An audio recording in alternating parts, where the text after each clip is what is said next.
Cost of living in South Korea 2023. There's rising inflation, fluctuating exchange rates, and all kinds of crazy stuff going on. So how much does it actually cost to live in South Korea these days? If you're a digital nomad, or if you're an English teacher here, or if you're working here, perhaps you'd like to know. So I have documented every single expense I made over the past month and separated them into different categories, and I'm going to share that with you today. So please do like and subscribe if you enjoy these kinds of videos.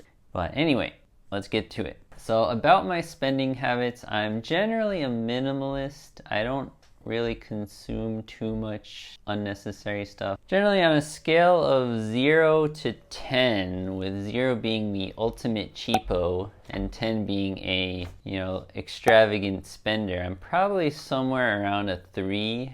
I'd say I'm probably below average with my spending habits, but I do live quite comfortably. I ordered food a few times this month, food delivery, went out to restaurants, went to the spa. So anyway, let's break it down.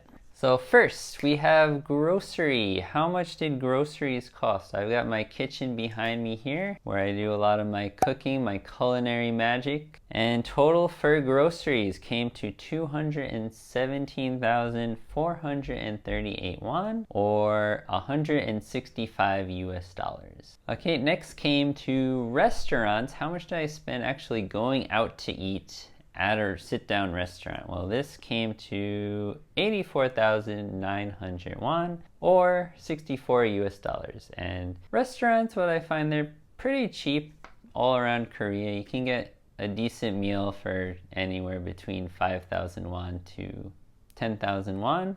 Maybe a little more if it's something fancier, but I find the food here is really good. Even the cheap stuff is amazing. All right, and next is food delivery. So not with Uber Eats, but with the Korean version of Uber Eats, which is Coupon Eats, I spent a whopping total of 95,900 won, or 73 US dollars. I think I ordered food maybe 4 or 5 times that month, so once or twice a week. But yeah, that's not bad if you compare it to the food delivery prices in the US. Plus no tipping in South Korea, so that's great. All right, and next we have cafes, coffee.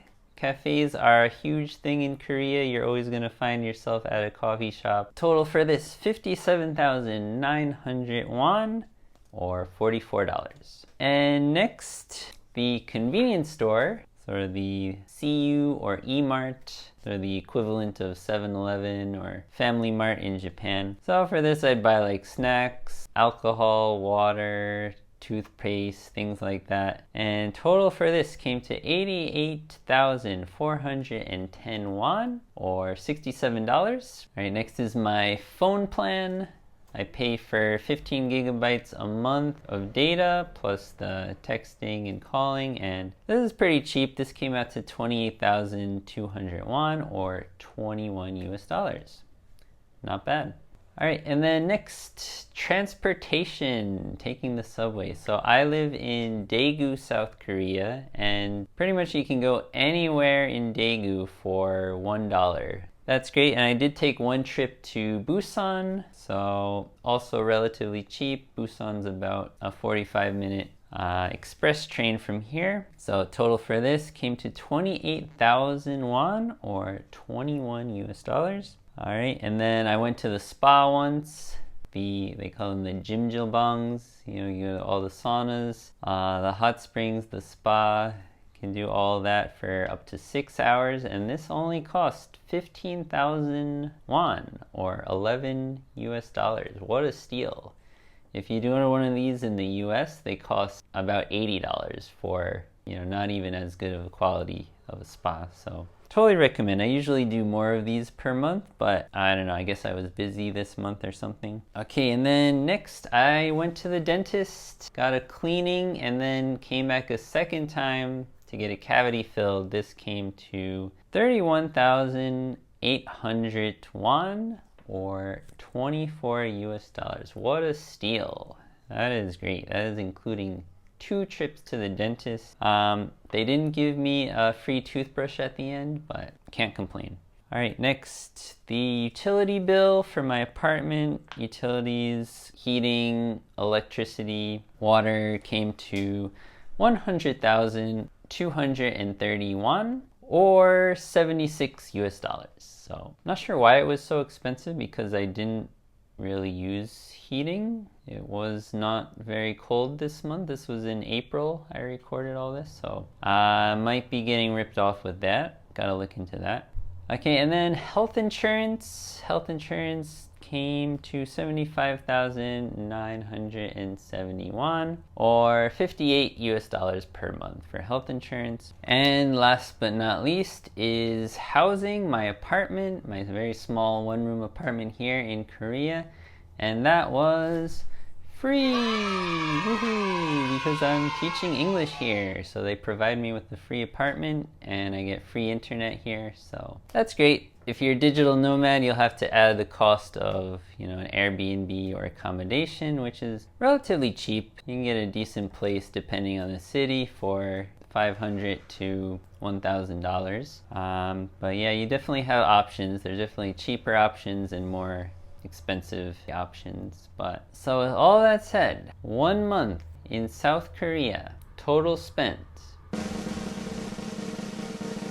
$855,961 or $650. What do you guys think? Is that cheap?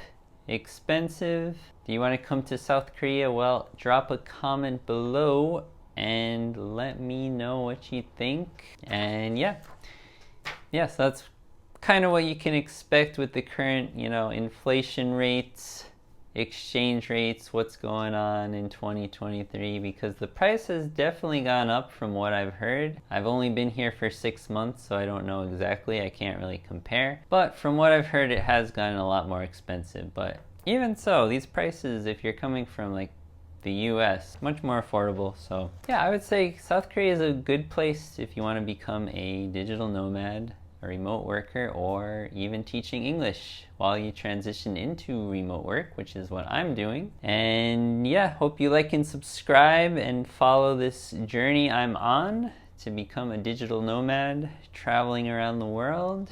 All right, so thank you for watching, and yeah, we'll see you in the next video.